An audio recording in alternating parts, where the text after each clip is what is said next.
18 जून 2026 महाराष्ट्र के lower fort पर एक होने वाला दूल्हा अपने मंगेतर के साथ घूमने गया था। कुछ ही मिनटों बाद वह 400 फीट गहरी खाई में गिर गया और उसकी मौत हो गई। पहली नज़र में यह एक दर्दनाक हादसा लगा, लेकिन कुछ ही दिनों बाद पुलिस को एक ऐसा सबूत मिला जिसने इस एक्सीडेंट को हाई प्रोफाइल मर्डर केस में बदल दिया। यह कहानी 26 साल के केतन अग्रवाल की है, जो पुणे के एक बड़े बिजनेसमैन परिवार से था। पढ़ाई पूरी करने के बाद वह अपने परिवार का कारोबार संभाल रहा था। कुछ महीने पहले उसकी सगाई सिया गोयल के साथ हुई थी और नवंबर 2026 में उनकी शादी होने वाली थी। सिया का जन्मदिन आने वाला था। केतन ने उसके लिए महाबलेश्वर में एक ग्रैंड सेलिब्रेशन का प्लान किया था, लेकिन सिया जिद करने लगी कि दोनों पहले अकेले लोअर फोर्ट चलेंगे। केतन अपनी मंगेतर की बात नहीं टालता था, इसलिए वह तैयार हो गया। करीब 10:30 बजे वे उस खतरनाक जगह पर पहुंचे, जहां नीचे लगभग 400 फीट गहरी खाई थी।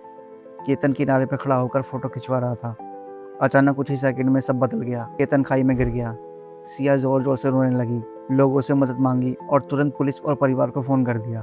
कई घंटे के रेस्क्यू ऑपरेशन के बाद केतन का शव बाहर निकाला गया। डॉक्टरों ने उसे मृतक घोषित कर दिया और पुलिस ने शुरुआती जांच के बाद इसे एक घटना मान लिया। लेकिन कहानी खत्म नहीं हुई। अंतिम संस्कार के दौरान केतन के परिवार को सिया का व्यवहार अजीब लगा। वो रो तो रही थी, लेकिन उसके जवाब हर बार बदल रहे थे। जब परिवार ने उससे हादसे की कहानी पूछी तो हर बार उसकी कहानी अलग निकली। यहीं से शक शुरू हुआ। परिवार ने पुलिस से दोबारा जांच की मांग की। पुलिस ने लोअर फोर्ट के सीसीटीवी कैमरे खंगाले। फुटेज में एक रहस्यमय युवक दिखाई दिया, जिसने गर्मी के मौसम में भी हुडी पहनी हुई थी और वह पूरे समय केतन और सिया के पीछे चल रहा था। सबसे हैरान करने वाली बात यह थी कि जब भी सिया पीछे मुड़कर देखती, वह युवक छिप जाता। यहीं से पुलिस को समझ आ गया कि मामला हादसा का नहीं बल्कि साजिश का हो सकता है। जांच आगे बढ़ी तो उस युवक की पहचान चेतन चौधरी के रूप में हुई। इसके बाद पुलिस ने दोनों के मोबाइल रिकॉर्ड खंगाले। सिर्फ 6 महीने में सिया और चेतन के बीच 2004 कॉल हुई थी। दोनों लगभग हर दिन घंटों बात करते थे। अब पुलिस को यकीन हो गया था कि दोनों के बीच सिर्फ दोस्ती नहीं थी। दोनों को हिरासत में लेकर पूछताछ की गई। शुरुआत में लगातार दोनों झूठ बोलते रहे, लेकिन जब उनके सामने सीसीटीवी कैमरे की फुटेज रिकॉर्ड की गई तो आखिरकार दोनों टूट गए।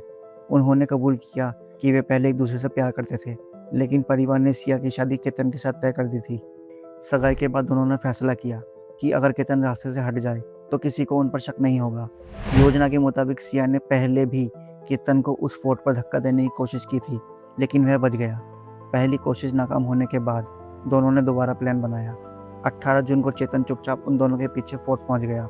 जैसे ही सही मौका मिला, दोनों ने मिलकर केतन को पीछे से धक्का दे दिया। 400 फीट गहरी खाई में गिरने से उसकी मौके पर ही मौत हो गई। दोनों को लगा कि पुलिस इसे हादसा मान लेगी और कुछ महीने बाद वे अपनी ज़िंदगी आराम से जी पाएंगे। लेकिन एक सीसीटीवी कैमरे फुटेज, मोबाइल कॉल के रिकॉर्ड और पुलिस की जांच ने उनकी पूरी साजिश का पर्दाफाश कर दिया। आज दोनों हत्या और आपराधिक साजिश के गंभीर आरोपों का सामना कर रहे हैं, जबकि पुलिस अब भी इस बात की जाँच कर रही है कि इस पूरी योजना में कोई और भी शामिल था या नहीं। अब सवाल आपसे, क्या सिया और चेतन को उम्र कैद की सज़ा होनी चाहिए या फिर इस अपराध के लिए उनको कड़ी सज़ा मिलनी चाहिए? अपनी राय कमेंट में ज़रूर बताइए। अगर आपको ऐसी सच्ची क्राइम स्टोरी पसंद है तो हमारी वीडियो को लाइक करें, चैनल को सब्सक्राइब करें और बेल आइकन को दबाना ना भूलें। धन्यवाद।